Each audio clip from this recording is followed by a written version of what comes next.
Esse episódio do DrauzioCast é um oferecimento do programa Viva Saúde, das drogarias São Paulo e drogarias Pacheco. Olá, meus amigos. Nós vamos falar sobre uma síndrome um pouco estranha. Certamente já viu alguns casos, mas não sabia que tem esse nome. É chamada síndrome de Tourette.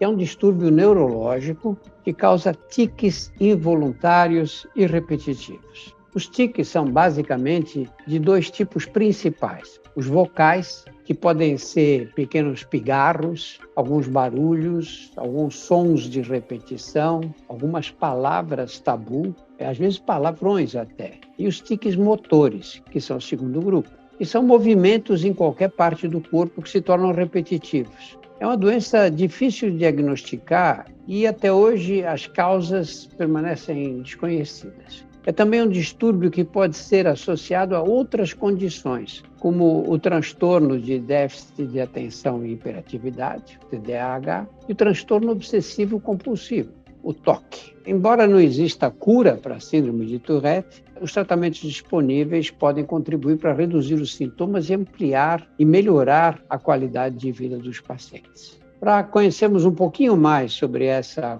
condição, nós trouxemos uma psiquiatra, a doutora Ana Gabriela Roni, que é autora de um livro sobre a síndrome de Tourette e escreveu vários capítulos de livros na literatura médica sobre o tema. Seja bem-vinda, Ana Gabriela. Para começar, vamos definir o que é síndrome de Tourette. Eu dei uma explicação muito simplória, né? Não, mas está perfeita.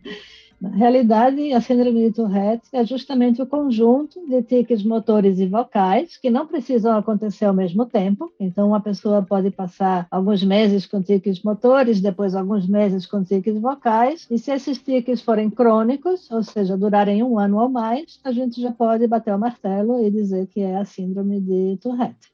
Que sintomas podem ser indicativos de que uma criança ou adolescente tem essa condição?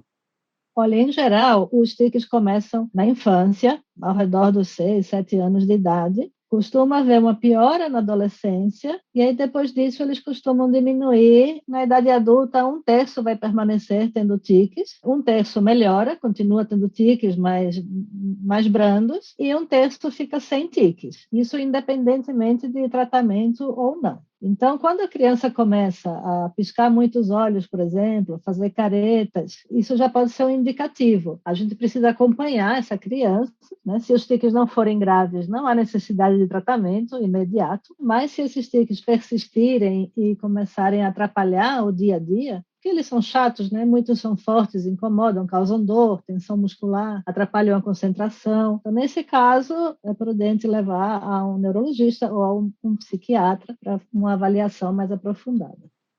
E quais são, assim, os mais frequentes? Que tipo de tiques?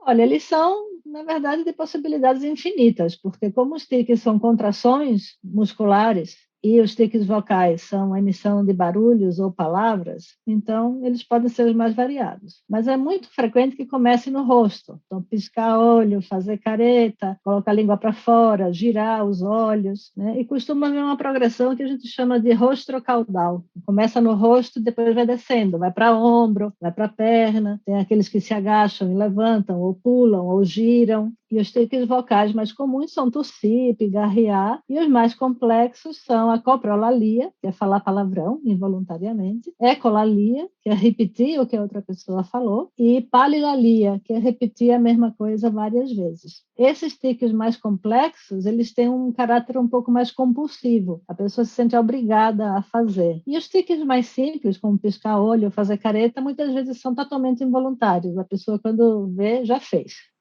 E ela tem consciência? Muitos têm, quanto mais grave vai ter mais consciência, claro, mas tem pessoas que têm tão pouco que nem percebem. Então é frequente que um pai traga a criança na consulta, falando dos tiques dele, o pai está lá piscando, mas ele não se dá conta que está piscando, né?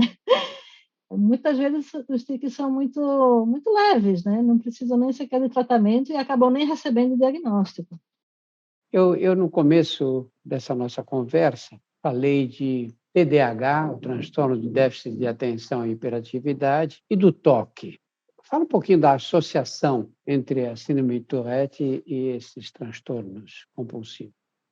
É uma associação bem comum, então até 30% das pessoas que têm Tourette também têm TOC, e em torno de 10% dos que têm Tourette também vão ter TDAH, né, que é o déficit de atenção e hiperatividade. Todas essas doenças são transtornos do neurodesenvolvimento, então é muito comum que elas apareçam em conjunto. E além disso, tem fatores genéticos, então existem maiores possibilidades de você encontrar uma pessoa com TOC na família de alguém que tem tiques, e vice-versa, né? Então, existe um componente genético, mas os desencadeantes ambientais também são bem importantes, principalmente infecções. Então, existe um quadro que a gente chama de PANDAS, que vem do acrônimo do inglês para transtornos neuropsiquiátricos autoimunes desencadeados por uma infecção estreptocócica. Então, da mesma maneira que o estreptococcus causa febre reumática, né, por um mecanismo imunológico, em algumas pessoas suscetíveis, isso vai causar toque, tiques e déficit de atenção.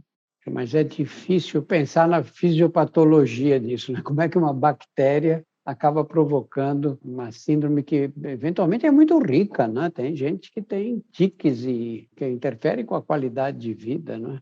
Sim. Como é que você diferencia num caso desse? Em que você se baseia para dizer, não, isso aqui é toque, ou isto aqui é síndrome de hiperatividade, ou é Tourette? Os sintomas eles são diferentes, né? A Tourette vai ter os tiques motores e vocais. Na hiperatividade e déficit de atenção, você vai ter uma inquietação motora, que não é necessariamente tique, né? É uma agitação, incapacidade de ficar parado, aquela pessoa agoniada que está sempre balançando a perna. E no caso do toque, você tem rituais, são as obsessões e as compulsões, que são os rituais que a pessoa faz para aliviar aquele pensamento. Então, você precisa fazer uma entrevista direcionada, perguntando sobre todos os sintomas dessas 3 patologias, para ver se a pessoa tem só uma ou 2 ou 3, né? Muitas vezes a gente recebe o trio completo, que são os casos mais difíceis de tratar. E você, como é que você faz o diagnóstico? É puramente clínico de Tourette? Sim, o diagnóstico é puramente clínico, não tem nenhum exame que confirme. O que a gente pede são exames complementares que vão ajudar a gente a descartar outras patologias. Por exemplo, existem casos relatados de traumatismo crânioencefálico, resultando numa síndrome de Tourette, ou tumor cerebral, resultando num quadro de toque, né? Então, você faz exames para descartar causas orgânicas e, estando tudo normal, fica fechado o diagnóstico neuropsiquiátrico. Falou em neuropsiquiátrico, assim. É uma doença mais de fundo neurológico ou mais de fundo psiquiátrico? O que predomina? É as duas, né? Por isso que a gente fala neuropsiquiátrico, né? Tem um componente neurológico, mas tem um componente psiquiátrico muito grande, porque depende da vontade, você tem o humor sendo afetado, é muito frequente haver ansiedade e depressão, a ansiedade piora os tiques.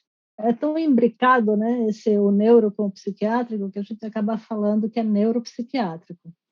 E o tratamento? Como é que você encaminha esses quadros, né? Você recebe um paciente que vem com tique, com uma alteração importante no comportamento, que interfere com a vida dele. Como é que você orienta? Bom, a gente faz toda essa investigação clínica, né, para afastar outras causas e também para detectar se existem coisas que possam estar piorando os tiques. Então, existem alguns trabalhos que mostram que as crianças que têm síndrome de Tourette, se os níveis de vitamina D e vitamina A delas forem menores, a ferritina também, elas têm tiques mais graves, né? Então, a gente vai tratar a anemia, vai fazer suplementação com vitamina D, com vitamina A, enfim, tudo o que for necessário. Isso tudo ajuda o tratamento, de maneira que as doses que a gente vai precisar de medicação são menores. Então, existem várias medicações que atuam nos tiques. Nenhuma é 100% eficaz, então elas variam aí de uns 60% a 90% de eficácia. E para aqueles casos que não respondem a nada, que a gente chama de refratários, a gente pode testar a cannabis medicinal, que tem se mostrado extremamente útil, e, por último, a cirurgia, né? A estimulação cerebral profunda, que é uma neurocirurgia para esses casos ultra refratários que realmente não melhoram com absolutamente nada. E os resultados? Os resultados são bons, né? Desse grupo ultra refratário que se opera, em torno de 70%, 80% vai ter benefício. E é uma cirurgia simples? É uma cirurgia em que se instala um eletrodo, né, profundamente no cérebro. É a mesma cirurgia que se faz para casos de Parkinson, para as epilepsias refratárias, né? Nenhuma neurocirurgia é simples, mas levando em conta que não precisa abrir o crânio completamente, é mais simples do que uma neurocirurgia para retirada de um tumor, por exemplo. E como os tiques costumam variar nas pessoas que não fizeram nenhum tratamento? Assim, no decorrer da vida, o que acontece com eles? Os tiques vão variando sempre, né? Com tratamento ou sem tratamento, eles vão mudando. Então, tem essa progressão, que a gente chama de rostro caudal, e mesmo assim eles podem voltar. Por exemplo, em uma época tem um tique de contração do abdômen, depois isso muda para mexer o ombro, depois ele está com uma fase de fazer careta. Então, eles vão mudando ao longo do tempo. Por que isso ocorre, a gente não sabe. Mas é possível que tenha a ver com questões sensoriais, porque as pessoas que têm Tourette, elas são mais sensíveis a determinados estímulos. Então, por exemplo, uma pessoa que usa óculos, ela fica com mania de levantar os óculos porque os óculos escorregam no nariz. Depois, mesmo que ela não use óculos, ela fica com aquele tique de colocar o dedo na testa. Então, estímulos podem favorecer o surgimento de novos tiques. São como se fossem trechos, né, fragmentos de movimento que se congelam, se eternizam naquele tique. Em crianças, especialmente, quando a família te procura fala, meu filho está cheio de tiques aqui, você fica na dúvida se é Tourette ou não. Como é que você costuma agir? Olha, existe muita dúvida, principalmente quando a criança tem autismo, porque no autismo você tem muitas estereotipias, que são movimentos, e aí muitas vezes eles se confundem com tiques. Então, às vezes fica difícil de diferenciar se aquilo é um tique ou se é uma estereotipia. Muitas vezes a gente trata, e aí, dependendo do resultado, a gente acaba decidindo se era tique ou estereotipia, porque as estereotipias respondem muito mal à medicação, né? Então, não melhorando, tem mais chance de que seja uma estereotipia. Você há pouco falou do pai que leva uma criança e dizendo que a criança tem tiques e o pai fica piscando o olho, enfim, você olha e vê que o pai tem tiques também, né? É muito frequente essa condição hereditária?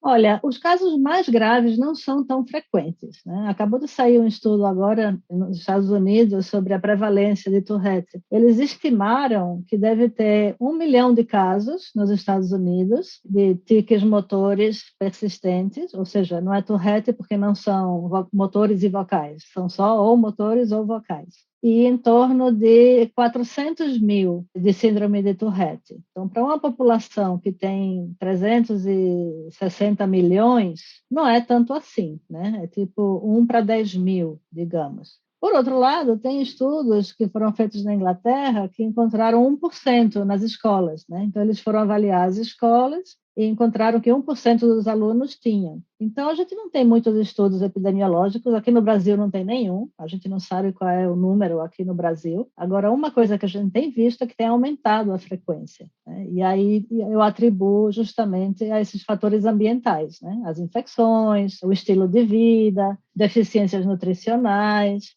e assim por diante. A síndrome é mais frequente nos meninos do que nas meninas. Não existe alguma explicação para isso? Não se sabe, né?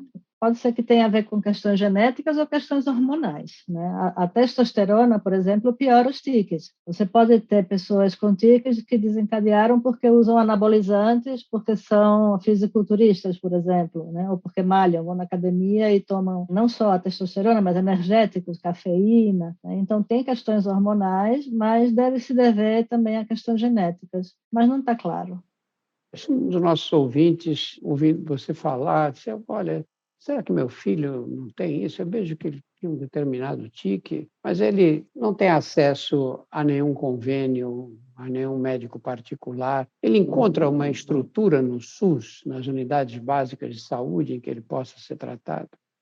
Olha, o mais provável é que ele, encontrando um hospital terciário, por exemplo, um hospital-escola, ele consiga um ambulatório de psiquiatria e lá ele consiga ter tratamento. Ou na pediatria, na neuropediatria. Nos postos de saúde, onde o atendimento é mais primário, dificilmente você vai encontrar um especialista na síndrome de Tourette, porque são poucos os médicos que têm toda essa experiência. Então, o caminho seria pedir para o médico do posto encaminhar para um hospital-escola.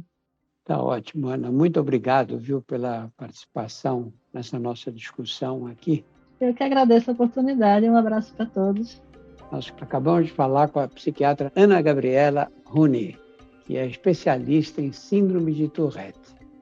No nosso portal você encontra mais de 100 episódios do DrauzioCast sobre os mais variados temas. Conheça também os nossos outros podcasts, o Porquê Dói, o Saúde Sem Tabu e o Outras Histórias. Todos estão disponíveis nos principais agregadores e no YouTube.